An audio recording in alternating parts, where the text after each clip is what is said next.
கிறிஸ்துவுக்குள் மிகவும் பிரியமானவர்களே, சமுதாயத்திற்கு தீங்கு விளைவிக்கும் டாஸ்மாக் கடையை முழுமையாக மூடி பூரண மதுவிலக்கை கொண்டு வர வேண்டும் என்று இயேசு விடுவிக்கிறார் ஊழியத்தின் சாபகரும் போதகருமான மோகன் சிலாசர் அவர்கள் முதலமைச்சர் விஜய் அவர்களுக்கு கோரிக்கை வைத்துள்ளார். சகோதரர் மோகன் சிலாசர் பேசிய காணொலியை பாருங்கள், கேளுங்கள். தமிழக முதல்வர் அவர்களுக்கு வணக்கம். சத்திய தொலைக்காட்சியின் மூலமாக தமிழ் மக்கள் சார்பாக ஒரு முக்கியமான கோரிக்கையை உங்கள் முன் வைப்பதிலே நான் மகிழ்ச்சி அடைகிறேன். நீங்கள் இந்த ஆட்சிக்கு வந்த பிறகு பல நன்மையான திட்டங்களை அறிவிக்கிறதை அறிந்து நான் மகிழ்ச்சி அடைகிறேன். அதில் ரொம்ப முக்கியமான ஒரு விஷயம், மதுபான கடைகளை, சில கடைகளை மூடுவதற்கு நீங்கள் உத்தரவிட்ட காரியம் மக்கள் மனதில் ஒரு பெரிய சந்தோஷத்தை கொண்டு வந்திருக்கிறது. இந்த டாஸ்மாக் மதுபான கடை தமிழக மக்களை எந்த அளவுக்கு பாதித்திருக்கிறது என்பது உங்களுக்கு தெரிந்த ஒன்றுதான். சில ஆண்டுகளுக்கு முன்பாக சென்னை உயர்நீதிமன்றத்தினுடைய முக்கியமான நீதிபதி அவர்கள் வெளிப்படையாக தன் வேதனை வெளிப்படுத்தி இருந்தார்கள். தமிழ்நாட்டில் சுமார் 1.5 கோடி பேர் தினந்தோறும் குடிகாரர்களாய் மாறிவிட்டார்கள். இது டாஸ்மாக் கடையினால் உண்டான ஒரு தீமை என்பதை வருத்தத்தோடு தெரியப்படுத்தி இருந்தார்கள். இது எல்லா ஊடகங்களிலும் வெளிவந்த ஒரு காரியம்தான்.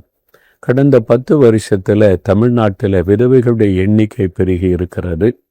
தகப்பன் இல்லாத குழந்தைகள் பெருகி இருக்கிறார்கள். அதற்கு காரணம் குடித்து அநேக ஆண்களுடைய துர்மரணம்தான் அதற்கு காரணம்.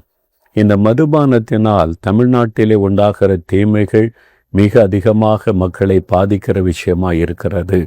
முதலாவது, சொந்த குடும்பம் பாதிக்கப்படுகிறது. மனைவி கொலை செய்கிற கணவன், சொந்த தாய் தகப்பனை கொலை செய்கிற பிள்ளைகள், சொந்த பெற்றோரை கொலை செய்கிற சிறு பிள்ளைகள் என்பதாக மதுபானத்தின் நிமித்தமாக பல தீமைகள் பெருகி வருவது நீங்கள் அறிந்த ஒன்றுதான். இந்த மதுபானத்தினால தான் தமிழ்நாட்டில் அதிகமான விபத்துகள் ஏற்படுகிறது. கொலை, கொள்ளைகள், பாலியல் குற்றங்கள் பெருகி கொண்டு வருகிறது. அதற்கு முக்கியமான காரணம் இந்த மதுபானம்தான் என்பதாக யாவரும் அறிந்திருக்கிற ஒரு விஷயம். நீங்களும் அதை தெளிவாக அறிந்திருக்கிறீர்கள்.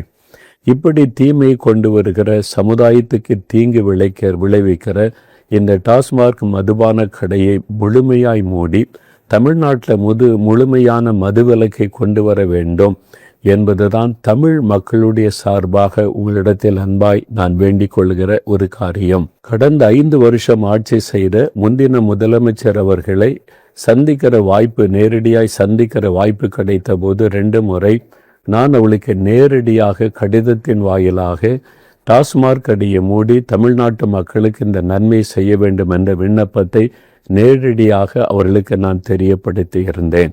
இப்பொழுதும் நான் இந்த சோசியல் மீடியா மூலமாக, டிவி சேனல் மூலமாக உங்களுக்கு நான் தெரியப்படுத்துவது, தமிழ் சமுதாயம் பாதுகாக்கப்பட, தமிழ் மக்கள், அடுத்த தலைமுறை வாலிபர்கள் பாதுகாக்கப்பட தயவு செய்து இந்த டாஸ்மாக் கடையை மூடி முழு மதுவிலக்கை தமிழ்நாட்டிலே நீங்கள் கொண்டு வர வேண்டும் என்று அன்பாய் உங்களை நான் வேண்டிக் கொள்கிறேன்.